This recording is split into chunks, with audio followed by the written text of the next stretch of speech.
Viewers and subscribers, welcome back to Beating the Press podcast. I am your host, Rafa. Now, coming up in today's podcast, we're going to be looking ahead to the big matches coming up on the weekend. First up, we have Manchester United playing host to West Ham, and one of the bigger games of the season to date, Arsenal taking on Liverpool. But viewers and subscribers, thanks again for tuning in and welcome back. Thanks for the support that you have shown over the period, and we continue to push out content. Again, just asking you to subscribe if you haven't done so as yet, and of course, continue to share the podcast with, of course, your friends and family. But we're gonna dive right in. Lots of games taking place, but our focus, Manchester United versus West Ham. Another big game. Pretty much this one is sixth versus seventh. Ah, taking place at Old Trafford. Manchester United coming off what you would classify as a very tightly won game versus Wolves, going ahead but allowing Wolves back into the game. And then right at the depth, finding that killer goal, which pretty much took all 3 points. And West Ham, on the other hand, they are coming off a draw versus Bournemouth. For long stretches, Bournemouth dominated that game and probably should have won. That game was one of West Ham's poorer games, I would say, thus far this season, but they still managed to come away with a draw.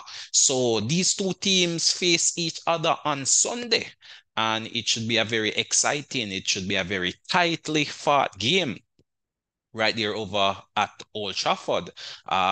Both teams not doing well this season. The standards have dropped at United, and West Ham have gotten opportunities where, they could have even be higher in the table, but nevertheless, they are unbeaten in their last five.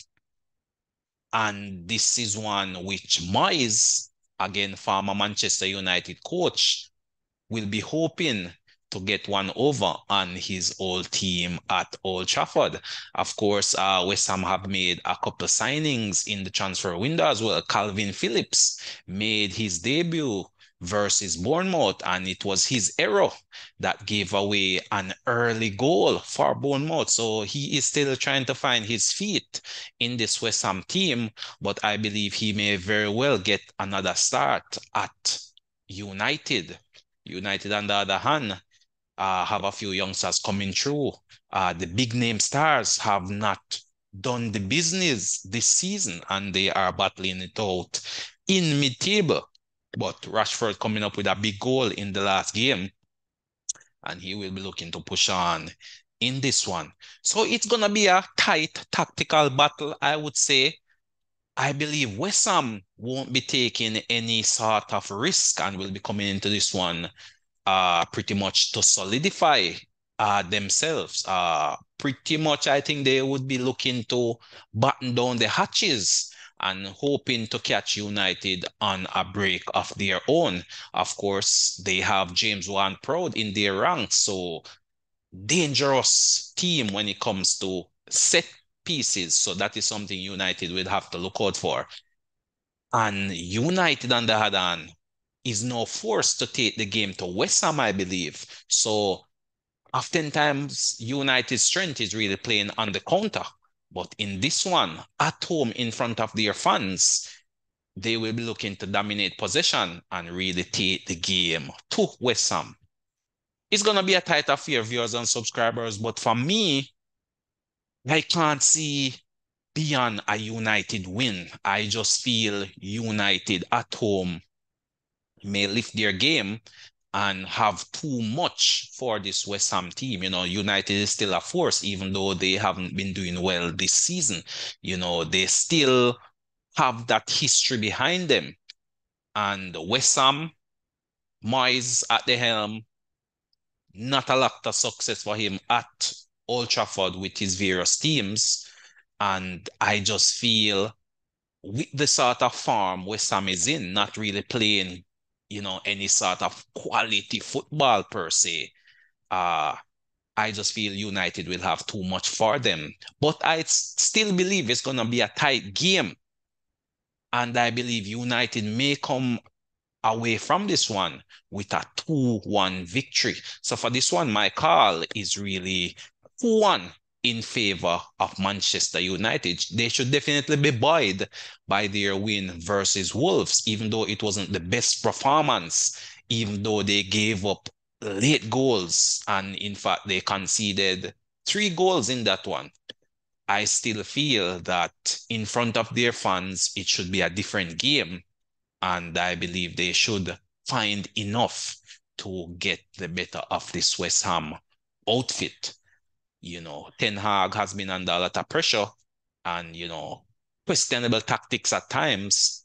But in the last game, his subs did come into that one and made a huge difference. McTominay, a sub, getting on the score sheet. Youngsters Meno seem to have solidified himself in that defensive mid role and keeping the likes of McTominay at bay, keeping the likes of Ericsson on the bench. And it seemed to be a formidable partnership in the heart of that United midfield now with Casemiro. A youngster just 18 years old, and he has been one of the bright sparks of this United season when other big name players have been failing around him. And he seemed to be one destined for great things in the future. So this game coming up on Sunday should be a fascinating watch. I know I'm definitely looking forward to it. And I'm waiting to see what United can do in front of that Old Trafford crowd, a very expectant crowd. And these 3 points, I believe, should be taken by United. And in the process, they should leapfrog West Ham in the table up to 6th. Again, this one is really closely knit game. It's really 6th place West Ham versus 7th place United, and all to play for in this one. But viewers and subscribers, we move to one of the big matches of the season to date. This one, Liverpool league leaders in first versus Arsenal in third position. And this one taking place over there at the Emirates. Liverpool, 4 wins in 4. Arsenal, 2 losses, 2 wins in their last 4 games. So both teams are in good form. Liverpool definitely running red hot at the moment.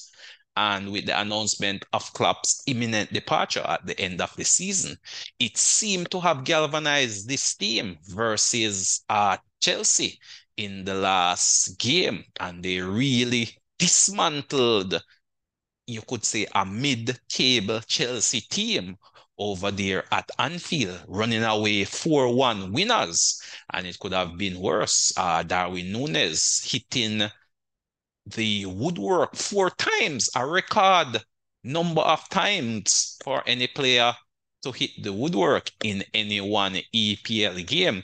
So 4-1 victory for Liverpool really doesn't tell the full story. It was a demolition job of this Chelsea team. On the other hand, Arsenal is coming off a hard-fought win away to Nottingham Forest. So they are definitely rounding into good form since the end of the winter break. That's now 2 wins on the bounce, and they will be looking to go one better when they take on this Liverpool team over there at the Emirates come Sunday. So for both teams, obviously, this is a must-win game because definitely Man City is right there, tucked in at second, really lurking, looking to pounce on any drop points for league leaders Liverpool. And of course, Arsenal, in order to achieve any possible title ambitions, this is one of the teams they have to beat. This is definitely a must-win match for both teams in order to, move forward with their title quest. And it should be a very tight game, I would say. It's Klopp versus Arteta. two of the top managers, two of the top tacticians. Pretty much both teams, you could say, have a similar sort of philosophy. So it should be a very exciting midfield battle, I believe. I anticipate that Klopp should roll out a very similar team, if not the same team that he did versus Chelsea. And I expect a similar thing for Arteta as well. Both teams should come full strength based on available personnel. The only key person I would say that's currently out for Liverpool would be Salah. And Partey would be the key figure that is potentially out for Arsenal. So both teams have a good squad which is available for selection, and I don't see much changes taking place when compared to their last game. So in goal for Liverpool should be Alisson. Right back is a conundrum for a club now. You know, the youngster Bradley, superb form since his introduction, assisting two and scoring against Chelsea, keeping a clean sheet, not versus Chelsea, but in the previous game as well. So Bradley at right back should potentially be a difficult decision for Klopp, but I feel Trent should come in for this one, playing away from home with a bit more experience and, of course, with a bit more creativity going forward and a wider range of passes. I believe Trent should be reintroduced in this game. He may not necessarily see the full 90 minutes, but you should be able to get a quality 60, 65 minutes out of Trent. Then at the heart of the defense, you should be looking for Van Dijk partnering with Kanate. They have been doing the job thus far this season. And at left back, Gomez, a very versatile player, can play right back, can play centre back, can play left back. And he has been doing a fairly good job as well at that position. Again, another tough decision for Klopp to make. This one is a coin toss. I am not sure which direction he may go. Robertson have been back for the last 2, 3 games where he has come on and made some substitute appearance. I'm not sure if Klopp will trust him for this one. My gut feeling, however, is that Gomez is in a better rhythm at left back. So I believe, again, Gomez will get the start, but again, he may not necessarily see the full 90 minutes. Robertson may come on and just freshen up that defense. And by freshening up the defense, we definitely know that the Liverpool fullbacks are always bombing on. So not only will their substitution be freshening up the defense, but it will also be putting an added dimension into their attacking play as well. So that's definitely a card Klopp can keep up his sleeves if needs be, especially in the second half when, players become tired, a bit more fatigue, that sort of thing. In the heart of the midfield, again, I believe it will be the trio which started versus Chelsea. So you're looking at Jones, who have really rounded and come into his own since this season. A very talented young footballer right there coming out of the Liverpool ranks. I believe McAllister have been doing a superb job since his signing from Brighton, and he should be locking down that defensive mid role or that deep line playmaker, so to speak. He isn't really the destroyer sort of player. He isn't really the sort of hard tackling type, but definitely when it comes on to anticipation, reading the game, and really just progressing the ball from defense to midfield to forward, he is the player. And he has been doing a tremendous job for Liverpool this season. And of course, quality number 8 is right there in the likes of Soberslay. So Soberslay should be the next figure in that midfield. He box-to-box midfielder, and he can get on the end of crosses as he did versus Chelsea. So he is another exciting prospect, full of energy, full of running. Should be pressing in that Liverpool midfield as well, breaking up tackles and winning back the ball and getting that Liverpool counter on the way. And then, of course, up front, again, I would personally go with the attacking trio, which took Chelsea apart in the last game. So you're looking at spearheading that attack is Darwin Núñez, flanked by Diaz and flanked by Jota. And of course, we see these players doing some sort of interchanging whenever they attack. So Nunes may pop up on the right, Jota go to the center forward position. Diaz may pop up on the left or even tuck in to get on the end of crosses. So it's a very dynamic front three. But again, I believe those are the three players that Klopp will start with. And of course, quality subs are now available. Liverpool do have quality in depth because you're looking at the likes of a Gakpo who can come on and also make a difference. You're looking at the likes of a Elliott who can come on in the midfield.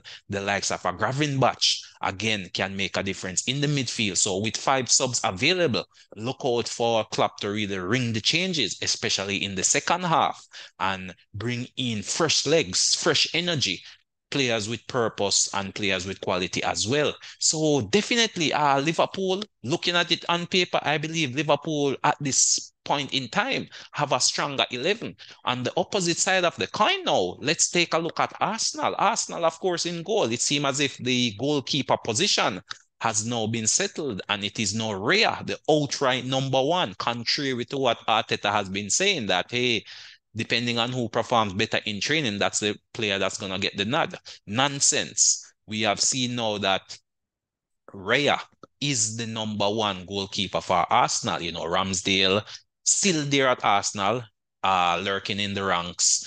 We now know the transfer window have been slammed shut, so he is stuck at Arsenal at least for the foreseeable future. And his participation at the Euros is now in question because you're not getting much game time. I'm not sure if he will be selected by England to represent at the Euros. But in the heart of the Arsenal defense, Saliba and Gabriel have been doing a good job thus far this season. Of course, on the left, Zinchenko has come under a lot of criticism. He seemed to be the weak link in the defensive line. And as Christoph often have been saying on the podcast, he is targeted by many teams, and many teams have gotten success along or down the Arsenal left. And of course, on the right-hand side, we look at White, Ben Blanco. He should be the one there taking up that position at right back. So that has been the tried, tested, and proven back four for Arsenal through the majority of this season. And with no injuries, I see no reason why this will not be the same back four which comes up against this Liverpool team. In the midfield, Odegaard, captain, should be there. Rice should be there. And in the last game, we saw where Smith Rowe got the start. I am not sure if Arteta will trust Smith Rowe enough for this one. So I think in may come Kai Havertz in place of Smith Rowe. That is my call. It's a toss-up, but I think with Havertz having a bit more experience, have been getting a bit more game time as well. This may just have been a one-off start for Smith Rowe. He didn't play badly in the game, but I just don't think Arteta has the trust in him for such a big affair, which is this game versus Liverpool. So Kai Havertz is my call to get the start while Smith Rowe goes to the bench. And then, of course, up front, it's going to go back. I believe Arteta will go back to his tried and tested front three, Saka on the right, Gabriel down the middle, and then Martinelli on the left of that attacking trio. That has been the team which have been doing the business for Arsenal. In the last couple of games, Arteta have made a change or two where Martinelli was benched for a game, maybe to get him a little rest, maybe to do a little experimentation, and Trossard got the start. But definitely, as mentioned before, the subs will play a critical role. So Trossard, if he doesn't start, will be on the bench and will be looking to come on to make a difference in this one. Of course, there is the experienced Jorginho as well, and he is another possibility that Arteta may tinker with in the midfield. Jorginho may get the start just in case Arteta wants to approach it a little more defensive, get a little more steel in that middle. So it could be a combination of Jorginho, Rice and Odegaard because, Rice can definitely play that box-to-box role. So while he does provide you with some quality defensive protection, he can also get forward. Odegaard can go and come as well as a box-to-box midfielder, and then Jorginho will play that sitting role, that deep line playmaker role. So it's a possibility. It's a possibility because it will definitely be a fight for midfield domination in this one and ball possession. So Jorginho is a quality player who can definitely take hold of the ball and dictate the game. And it's not beyond the realm of thought that Arteta will take this approach. So it would not surprise me if Jorginho did in fact get a start for this one coming in for Smith Rowe. But it should be an interesting matchup. It should be a very high octane game. Both teams like to press, both teams like to play out from the back. At times, Liverpool do possess the quality personnel, however, to play the long ball. Darwin Núñez does have the pace, does have the strength to really test Gabriel, test Saliba, if those long balls are played over with accuracy from Alisson. So that is something Arsenal will definitely have to look out for. But it should be an exciting game. It's definitely one for the neutrals to watch. And, as a Liverpool fan, I will be definitely glued to my TV set come Sunday. In terms of a scoreline, viewers and subscribers, what can we look forward to? For me, I am definitely leaning towards a Liverpool victory. In my opinion, Liverpool is yet to lose a game all season in the EPL. The one game they did lose was highway robbery. It was clear for all to see that game versus Spurs when quite a good goal was ruled off for offside due to refereeing blunder. And that has been, to date, the only game in the EPL that Liverpool have lost. And in my opinion, it wasn't a loss. So I can't see anything other than a Liverpool victory with the sort of form they are in, with the sort of motivation they have, and with the sort of pressure which is on this game. And the fact that Liverpool is really going for 4 trophies currently. And I believe the announcement from Klopp have just added certain fire to this Liverpool team. Confidence is high. They have been going behind all season and have rallied to come back and win most, if not all, of those games they have gone behind in. And I see no difference in this one. I believe it's going to be a close game. However, I think Liverpool will take it 2-1. And again, it would not surprise me if Liverpool conceded the first goal, but still managed to rally and pull out a victory. So for me, this is going to be a 2-1 away win for this Liverpool team. But I mean, it wouldn't be any shock if Arsenal did come away with a win. This is 2 quality teams. You're talking about first versus third. But definitely, if Liverpool have any serious title ambitions, this is one of the games they have to win. If you're going to be crowned champions, you have to beat the teams around you and not be looking for other teams to do you a favor. So if Liverpool want to be champions of England, they have to win this game. They must take full points from teams around them when they play Man City in the future. They have to beat Man City. You can't be champions and you can't beat the former or the current champions. You can't be looking for other teams to do your work. So for me, if Liverpool have any serious title ambitions, then this is a game they have to win.